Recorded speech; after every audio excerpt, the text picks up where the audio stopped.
Oi, gente, eu mal posso acreditar que eu consegui gravar mais uma aula da teologia do corpo. Estou de férias da faculdade e agora a gente vai poder se encontrar mais vezes aqui, tá? Então nós vamos falar hoje sobre como olhar corretamente para uma mulher. Bom, as quase 130 catequeses de João Paulo II, feitas entre a década de 70 e 80 sobre sexualidade, a mais polêmica de todas é a que nós vamos falar hoje, tá?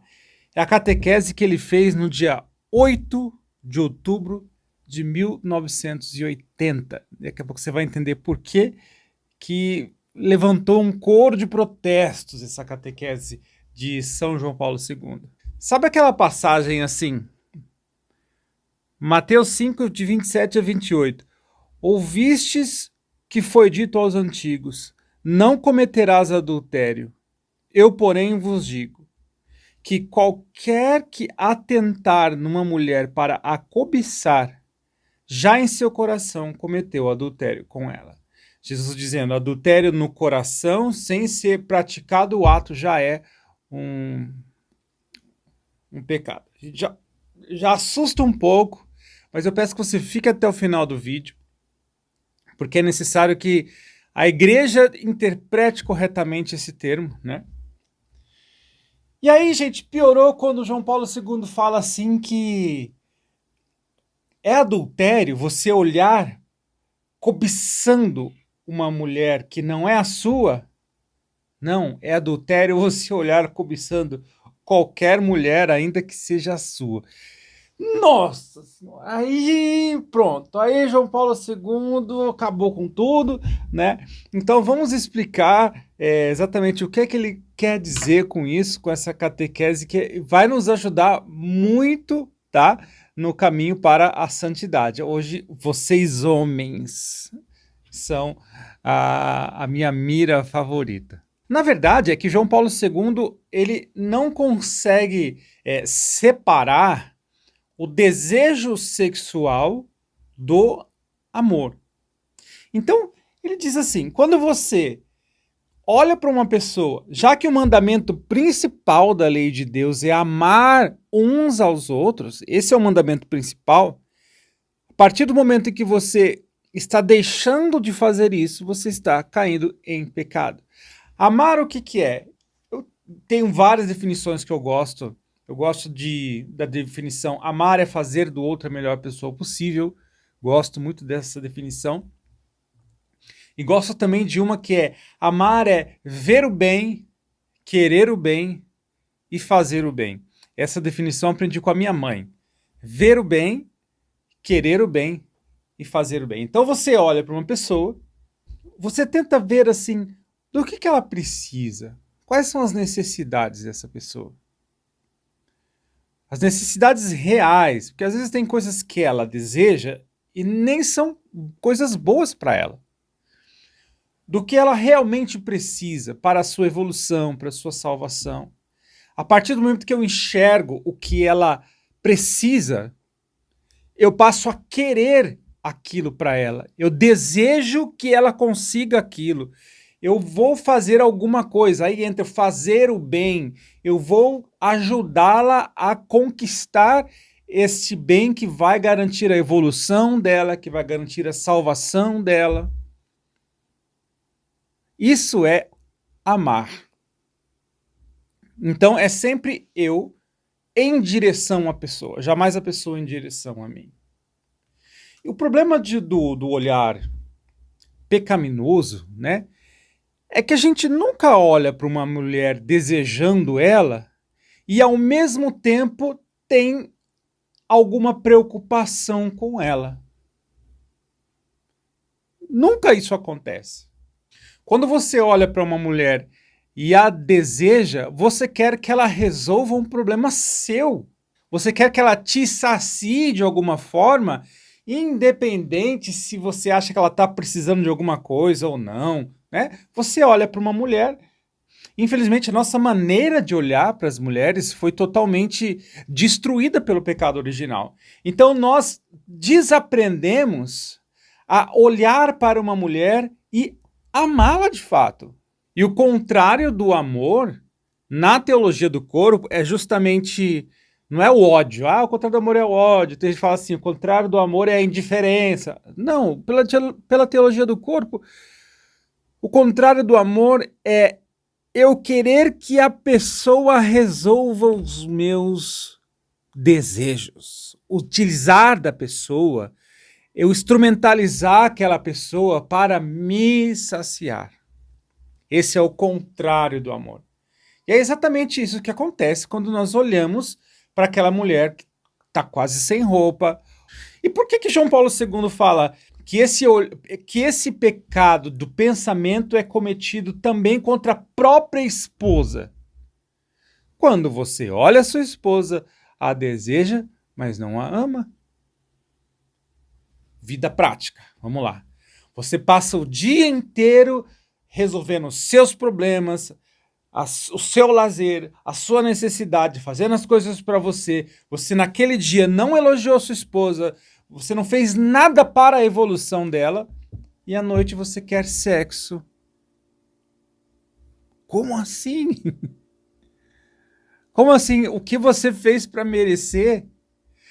É a minha própria esposa, eu posso olhar, eu posso desejar, desde que você mereça, querido.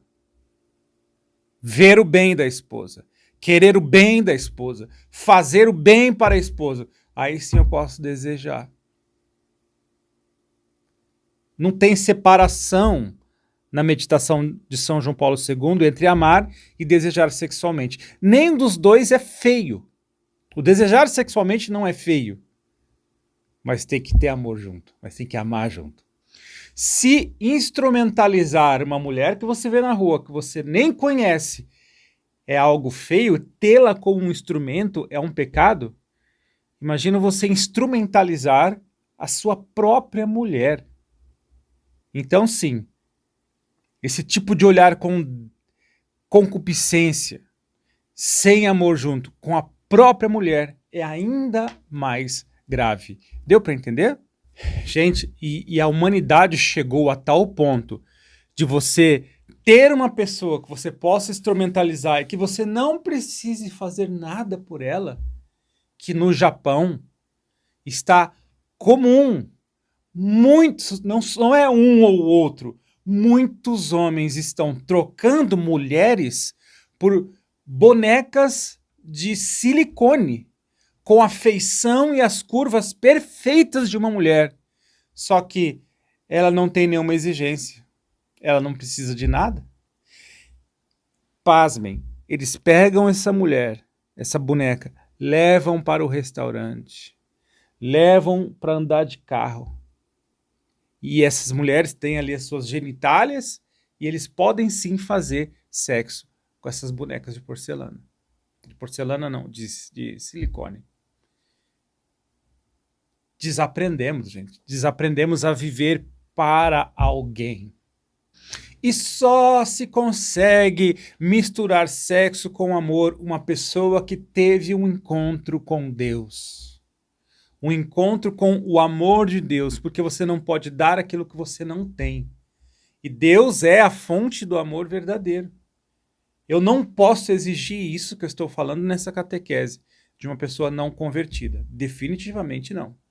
Então, gente, longe do que alguns psicólogos mal formados, porque eu faço psicologia, longe do que alguns falam, que o que a igreja fala sobre sexualidade é uma repressão, não, é querer algo mais elevado.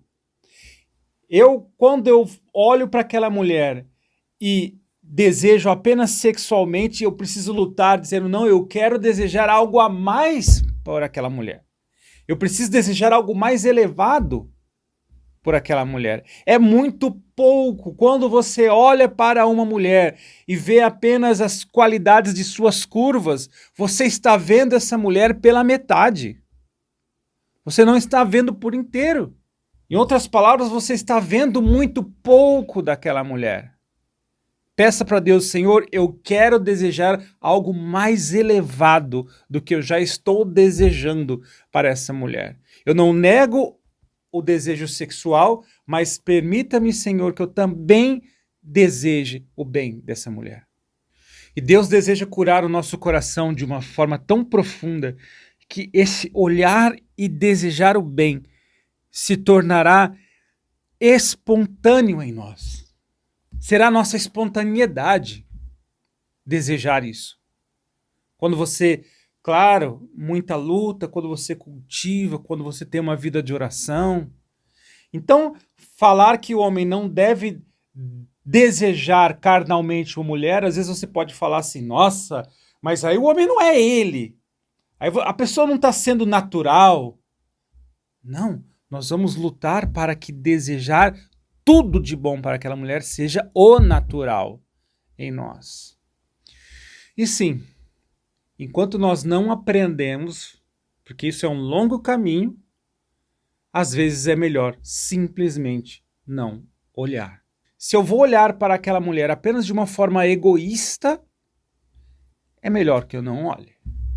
Se eu não vou saber olhar amando, não olhe. Não olhe. Vamos fazer um exercício. Olhe para essa mulher. Bonita, né? Agora para. O olhar desejoso já aconteceu. Agora vamos purificar esse olhar. Senhor, quais são as necessidades, feridas e traumas dessa mulher? Estou vendo, Senhor, um belo rosto, mas só o Senhor sabe o que essa mulher deve passar na sua intimidade, nos seus momentos a sós. Essa foto não me diz se essa mulher tem uma carência paterna, se ela precisa de um abraço. Essa foto não me diz os traumas dessa mulher. E todos nós temos. Essa foto não me conta a história dessa mulher. Senhor, dai-me a graça de amar, ver o bem dela, querer o bem dela e fazer o bem dessa mulher. Cura, Jesus, o meu olhar nesse momento. Amém. Entendeu, meu irmão? É isso. Ali tem uma alma chamada por Deus para a eternidade. Aliás, nunca se esqueça disso. Debaixo daquela roupa tem um corpo e por debaixo daquele corpo tem uma alma criada por Deus, chamada a eternidade. Veja nesse texto do livro Glorificai a Deus com o vosso corpo, do padre português João Paulo Pimentel, como ele nos ensina a reagir diante de uma mulher com pouca roupa, altamente erotizada, como nós devemos fazer diante dessa situação. Vem comigo. Perante um modo erótico de apresentar a mulher, será difícil que aquilo que predomine na cabeça do homem seja a preocupação pelo bem definitivo das mulheres assim expostas, rezando por elas e tendo pena pela instrumentalização a que se deixam submeter. Nesses casos, respeitará a dignidade da mulher se souber não olhar. Aliás, é sempre assim que um cavalheiro atua. Se uma rabanada de vento levanta a saia de uma mulher, desviará elegantemente o olhar, como se nada acontecesse. E se porventura viu algo sem querer, não fará qualquer referência ao assunto. O olhar de paparazzi é impróprio de um cavalheiro. Quanta sabedoria, né? Quanta profundidade há nessa teologia do corpo. E para provar que isso não é refrear a nossa espontaneidade, existe uma história de duas moças que foram assistir a um espetáculo de balé. Elas se sentaram no teatro, começa o espetáculo. E 15 minutos após o início, uma delas, achando aquilo tudo muito monótono. Já começa a mexer no celular e já liga para alguém, pergunta para a amiga do lado se ela quer comer alguma coisa. A amiga do lado fala assim: que comer alguma coisa? Você acha que eu vou perder o meu tempo diante de um espetáculo como esse? De ficar no celular? Deixa esse celular, para com isso. Olha que coisa maravilhosa. Gente, qual a diferença dessas duas mulheres? Uma foi educada a admirar a arte. Foi educada a conhecer o valor daquela dança, a dificuldade daquela dança e a beleza de tudo aquilo. É espontâneo daquela moça que quando ela se depare com aquele tipo de arte, que ela não deseje nenhuma outra coisa. Não é que ela se refreia, presta atenção. Ela não se refreia, ela não deseja outra coisa, porque ela sabe o valor do que ela está vendo. A outra não. A outra não foi ensinada a valorizar a arte. Aquilo é feio, aquilo é monótono, aquilo é chato. É melhor fazer outras coisas que me deem mais prazer, como ligar para o namorado, como comer um salgado. Entende? Não se trata de uma moça reprimida e de outra que tem a sua sexualidade liberada e bem resolvida. Não é isso. Isso com o tempo se torna espontâneo em nós. E João Paulo II diz que nós, homens em especial, somos grandes responsáveis pela reestruturação dessa valorização do corpo feminino. Ele diz assim: se bem que a manutenção do equilíbrio do dom pareça ter sido confiado aos dois, cabe, sobretudo, ao homem uma especial responsabilidade, como se dele maiormente dependesse que se mantenha ou que se quebre o equilíbrio. Catequese número 33, parágrafo 2. Gente, como é que vocês acham que surge essas bizarrices como pedofilia, turismo sexual? Começa a você cedendo a esses olhares, sempre olhar desejando, nunca amando.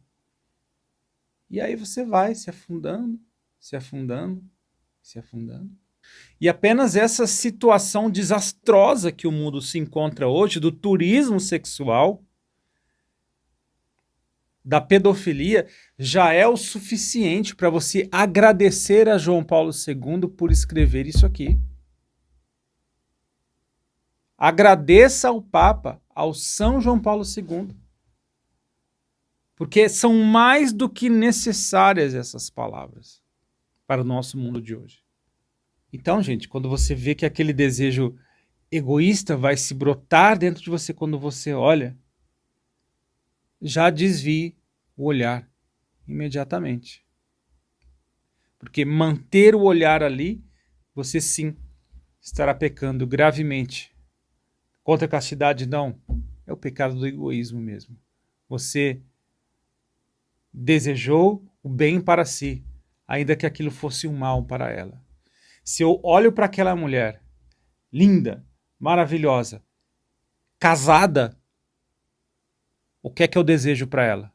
Que ela se mantenha casada. É isso. Esse é o bem dela, que ela mantenha-se cuidando de sua família.